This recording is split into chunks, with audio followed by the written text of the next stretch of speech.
अच्छा भाइयों, welcome.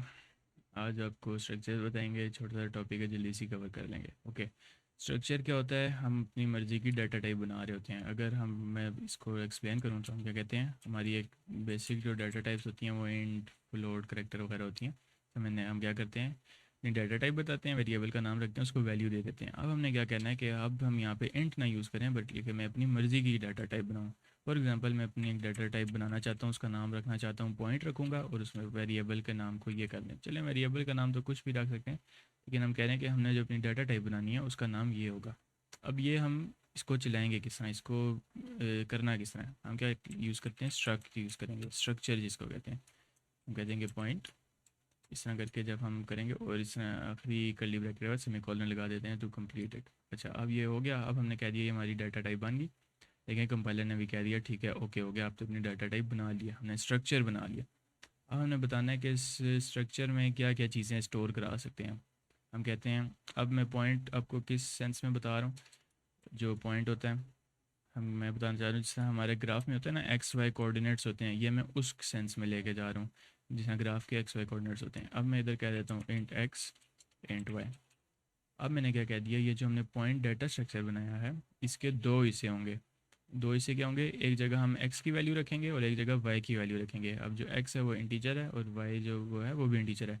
Of course अब यहाँ पे इंट की जगह कुछ और भी यूज़ कर सकते हैं, मैं भी आपको इस एग्जांपल के साथ करा रहा हूँ। ठीक है, आपने बता दिए कि ये x होगा और y होगा। तो मैं अगर मेमोरी में देखूँ तो मेमोरी में वैल्यू किस तरह स्टोर होगी, हमने क्या कहा, पॉइंट p, वेरिएबल का नाम रखा p। अब यहाँ पे हम कह देंगे, अब वेरिएबल का नाम p है ना, अब दो हिस्से हैं, एक हिस्सा किसके बराबर होगा, x का, और दूसरा हिस्सा क्या होगा, y के बराबर।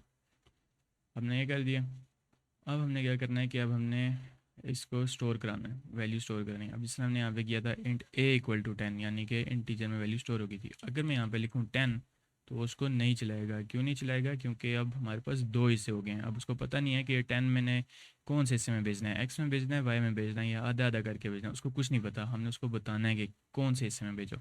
मैं क्या कहता हूँ कि हम इसको बारी बारी बताएंगे। हम कहते हैं कि एक्स के में अंदर आप 10 भी भेज दो, और आप y के अंदर 20 भेज दो, इस तरह। ठीक है, सॉरी, ये हो गया।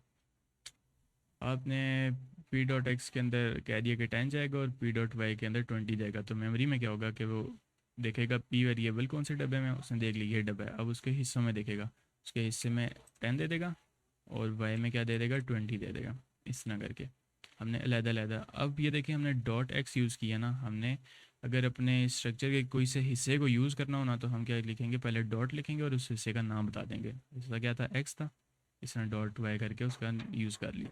इस तरह करके हमारे पास स्ट्रक्चर बन गया। अब हम स्ट्रक्चर के अंदर ना अपना फंक्शंस भी डाल सकते हैं, यानी कि इन हिस्सों के अलावा हम एक और चीज़ बना सकते हैं, वो क्या कर देंगे, हम फंक्शन बना देंगे। इन हिस्सों को क्या कहते हैं, इन हिस्सों को कहते हैं डेटा मेंबर्स, और जो फंक्शंस जो होते हैं उनको हम कहते हैं मेंबर फंक्शंस। तो अगर मैं फॉर एग्जांपल एक फंक्शन बनाता हूँ, वो क्या करेगा, अगर हम सम कॉल करा रहे हैं तो हमारे जो दो ये इंटीजर्स हैं, एक्स वाई कोऑर्डिनेट्स, इनका सम हमें रिटर्न कर दो। तो ये यहीं पे यही कर रहा है। हमने देखें उस इन करली ब्रैकेट्स के अंदर ही बनाया, ताकि हमें पता लगे ये जो फंक्शन है ये इस स्ट्रक्चर से ही बिलोंग करता है। अब हमने इसको अगर कॉल कराना हो तो किस तरह करेंगे, जिस हमने कहा था कि अगर हिस्सा एक्सेस करना हो तो हम पहले डॉट लगा देते हैं, वेरिएबल का नाम डॉट, और आगे अब हिस्सा कौन सा हमारा पास, सम, हम उसको इस तरह कॉल करा देंगे। अब वो कॉल हो गया। अब हमने इसको, उसने तो सिंपल वैल्यू रिटर्न कर दी ना, कि यानी कि जब ये एग्जीक्यूट होगा तो इसकी जगह आके वो उसका सम लिखा देगा। For example in this case यहाँ पे 30 आ जाएगा। हमने क्या कराना है, इसको डिस्प्ले कराना है। हम कर देंगे सी आउट करा दो, इन दोनों का जो भी सम होगा वो हमें डिस्प्ले करा दो। अगर मैं इसको रन करता हूँ तो ये इधर इधर नीचे आउटपुट आएगी। ये देखें, उसने 30 उसने आपको आंसर दिखा दिया। इस तरह करके ये हमारे पास स्ट्रक्चर बन जाता है। उसके अंदर डाटा मेंबर्स डाल देते हैं और मेंबर फंक्शंस डाल देते होते हैं।